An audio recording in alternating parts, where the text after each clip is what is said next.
Okay, good morning. So we'll continue the lecture on fascism.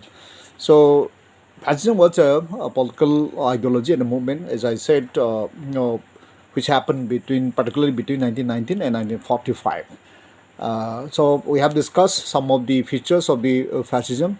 Today we'll discuss on fascist doctrine, the means which they try to achieve the objectives, and also the economic principles, how they organize the economic try to achieve the economic objectives, and of course some criticism. So coming back to the fascist doctrine, they don't have a political theory. They said, the leaders always say they don't believe in the theory discussion. What they do is practical, the empirical kind of approach in the issues. But at the same time, they have a strong combination of what is called the realism and mysticism.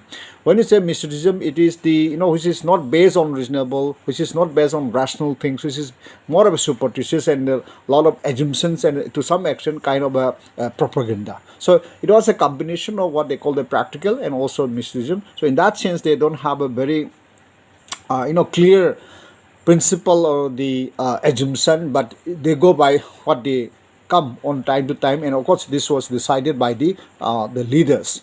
So this is one aspect of the fascist doctrine. Other thing is that you talk about the fascist state or the nation.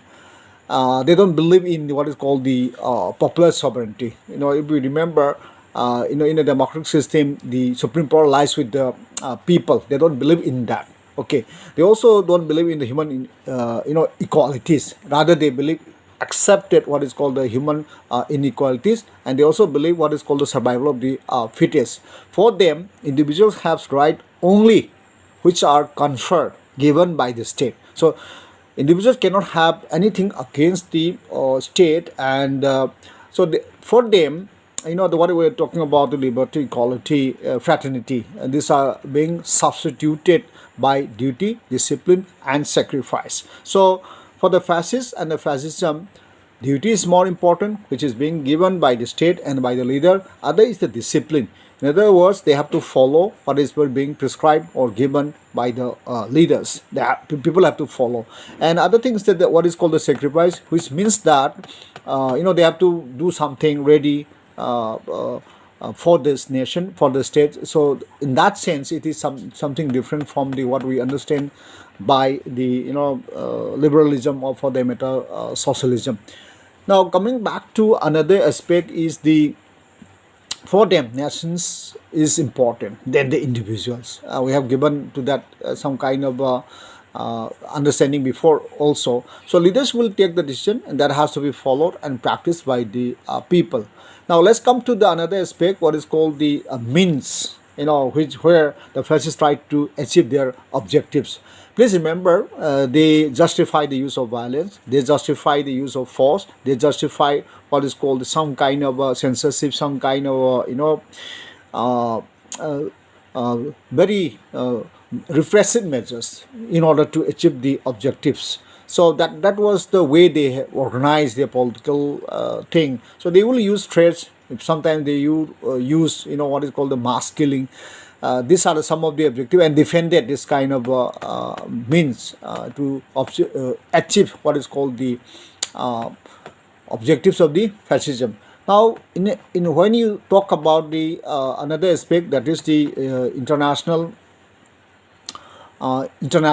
or peace, they don't believe that, because they thought they have the right to attack the other country, and sometimes they believe that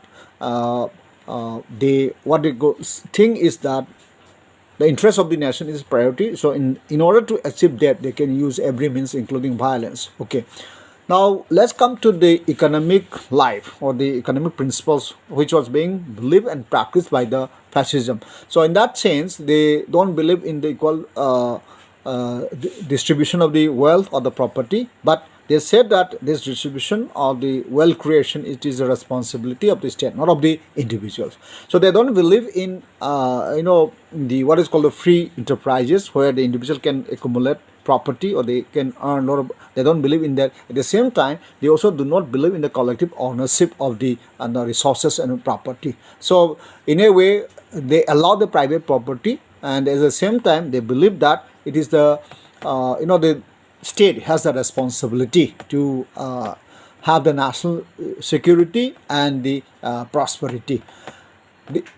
Coming back to the economic principles, there are two things which they adopted. What they call is the corporatism. Okay, so here in every branch of production they will have the one corporation. Okay, so in this corporation there are two kinds. One is that the corporation or the union of the what is called the workers. Other is the employers. They will have two association, one for the workers, by the workers, other is by the employers.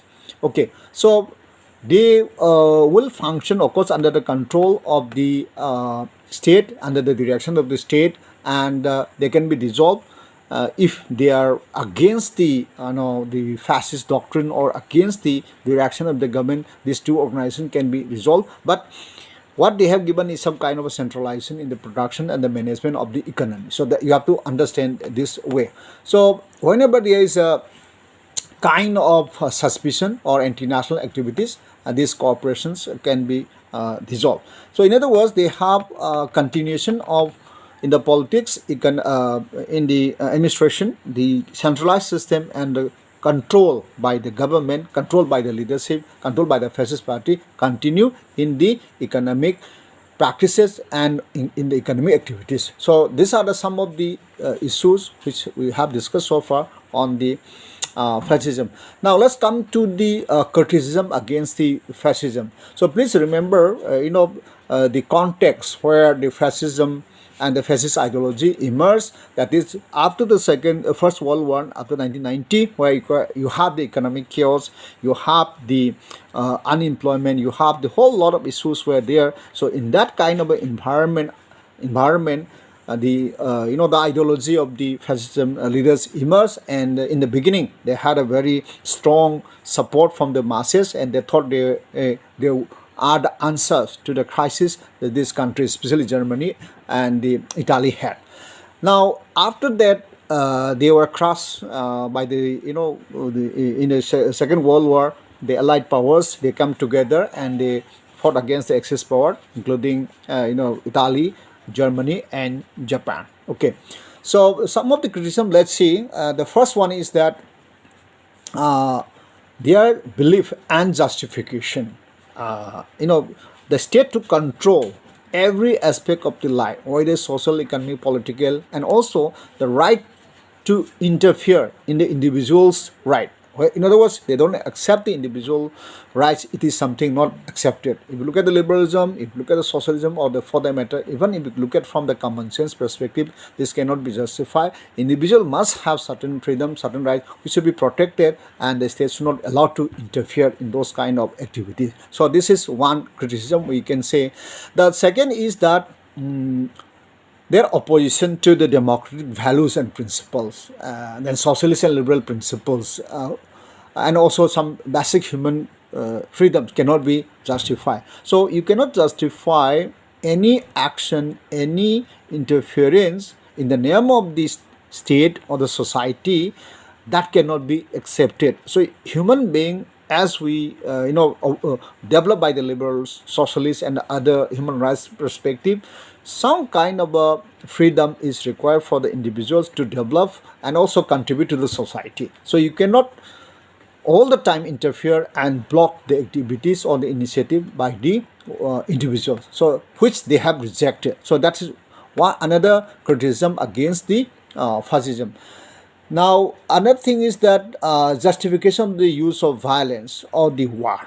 Okay, when you say violence and war, it is violence or the other repressive measures in the domestic level that cannot be accepted, and also the the acceptance of the war as a means, that also cannot be accepted. These are against the international peace and also universal values of humanism and peace. So these are some of the criticisms you can think about against the fascism. If the question is asked, you can answer these questions, but if criticisms are not asked, you can simply mention the fascist ideas are against the liberalism, against the humanism, and also international peace and security. So you can say briefly like that. But if the longer question is asked on the criticism, then you can expand these three criticism we have discussed.